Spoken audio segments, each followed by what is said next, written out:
In a move that's sending shockwaves through the digital world, Australia has just announced a sweeping new law. Starting August 1, 2025, anyone under the age of 16 will be banned from using YouTube. This isn't just a minor policy tweak or a parental guideline. It's a nationwide, government-enforced ban that will impact millions of young Australians and the way they interact with the internet. This isn't just a suggestion or a warning, it's the law. The eSafety Commissioner, Australia's top online safety watchdog, will be responsible for making sure these new rules are followed. The government is making it clear, they're serious about protecting young people online, and they're willing to take bold steps to do it. Australia's Online Safety Act already set strict age limits for social media.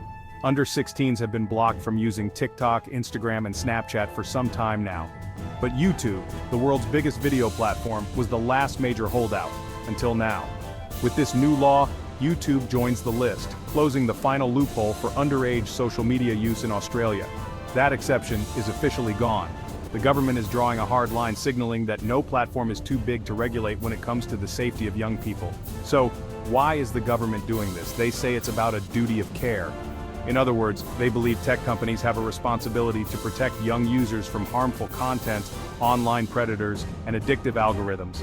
If the companies won't step up, the government says it must act to keep kids safe, even if it means making tough, controversial decisions.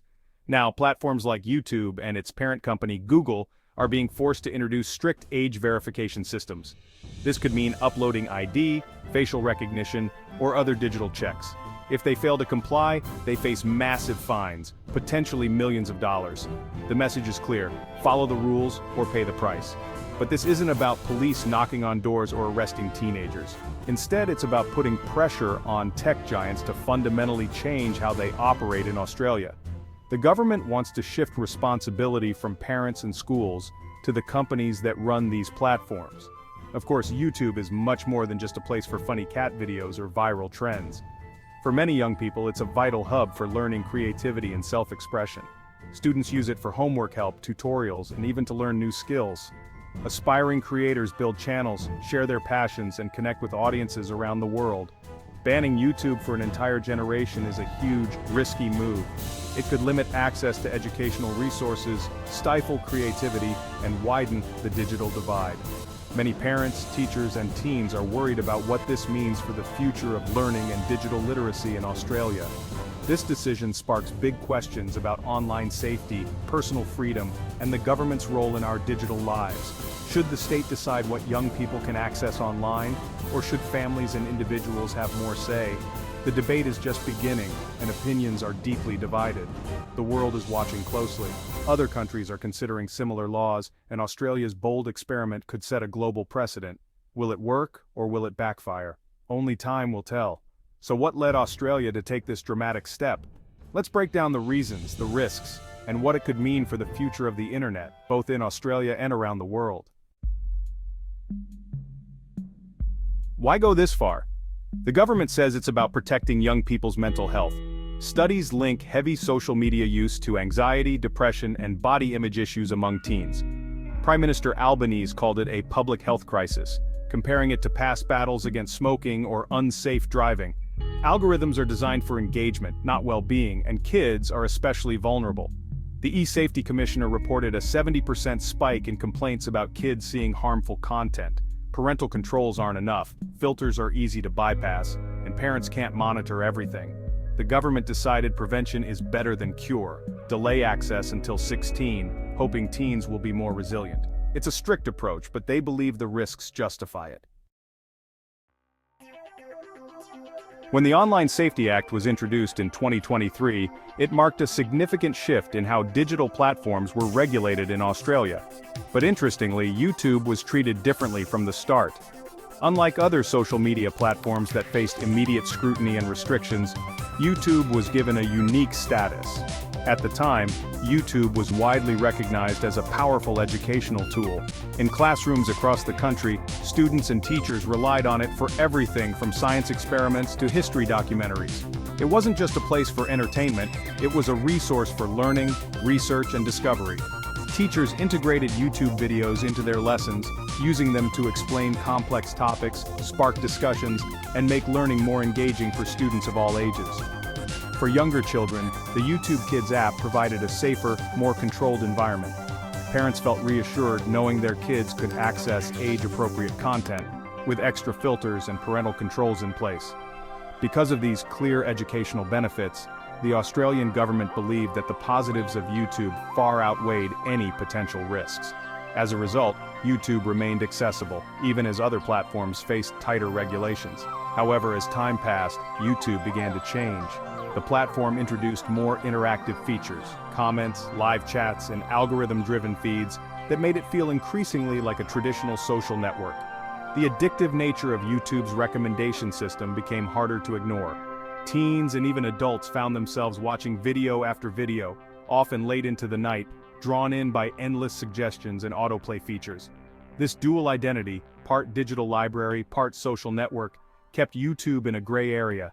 It was both a source of knowledge and a platform for social interaction, blurring the lines between education and entertainment. As YouTube's social features grew, so did public concern.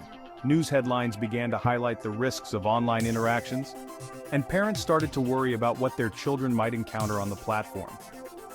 Eventually, the government realized that YouTube was no longer just about learning. Its role had evolved, and so had the risks associated with it. That's why YouTube's special status didn't last. The platform's transformation meant it could no longer be seen as just an educational tool, and new rules were needed to keep up with its changing nature. So what changed? New data and public pressure. After other platforms were banned, teens flocked to YouTube, especially YouTube Shorts, its TikTok rival. Screen time for 13 to 15-year-olds jumped by 90 minutes a day. The e-safety commissioner found the same addictive behaviors and social pressures moving to YouTube. High-profile incidents, dangerous challenges, extremist content made headlines. Parent groups demanded action and political pressure mounted. A leaked Google document showed plans to target teens in Australia, filling the gap left by other bans. Lawmakers saw this as proof the company was undermining the law. Within weeks, the government moved to close the loophole. That's how YouTube landed on the banned list. Supporters say this ban is about protecting developing minds. The teenage brain is still growing, and social media's instant gratification can be addictive. Experts compare unrestricted access to giving a teen the keys to a Ferrari.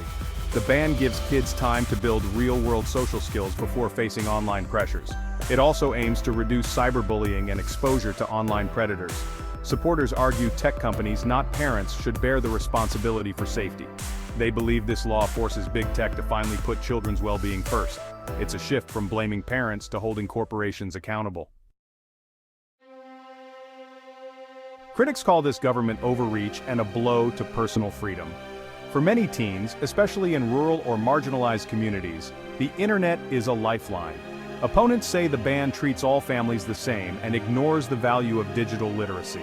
They worry it cuts off access to vital educational resources. YouTube is a massive learning tool. There's also doubt about effectiveness. Tech-savvy teens may use VPNs to get around the ban. Critics fear this will push kids to riskier, less regulated corners of the internet. Instead of safety, they warn, the ban could make things worse.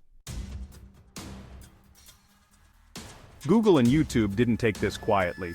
YouTube's CEO called the ban a blow to education and free information. Google is preparing a legal fight, arguing the law is too broad and raises privacy concerns. Meanwhile, they've rolled out strict age verification. Users must show ID or use a credit card. This new system is costly and unpopular, sparking privacy complaints. Google's PR campaign, "Don't Close Our Library," features creators and teachers defending YouTube's value. They're appealing to public opinion, hoping to sway lawmakers and parents. The legal and public battle is just beginning. For Aussie teens under 16, YouTube is now officially off limits. Overnight, one of their favorite platforms for entertainment, learning, and self-expression has disappeared from their daily lives. The familiar red play button is now just a reminder of what they can't access. And for many, it feels like a door to the wider world has suddenly slammed shut. Their routines are changing in unexpected ways. Less screen time means more opportunities for other activities. Instead of scrolling through endless videos, teens are rediscovering hobbies, spending more time outdoors, and reconnecting with friends face-to-face. Board games, sports, and even reading physical books are making a comeback in Aussie households.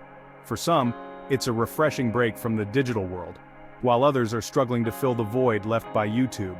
Supporters of the ban hope this shift will lead to stronger family bonds and healthier lifestyles.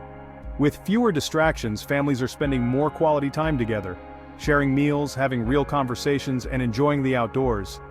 Parents are noticing their kids are more present and engaged, and some say it's brought a sense of calm back into their homes. But for parents, the change is both a relief and a new challenge. While many are glad to see their children unplugged, they now face the task of finding alternative educational resources and managing the frustration of kids who feel left out. Some parents are turning to books, podcasts, and other online platforms, but nothing quite replaces the vast library of content YouTube once offered. In schools, the impact is immediate and disruptive. Teachers who relied on YouTube for engaging lessons and visual explanations are scrambling to adapt.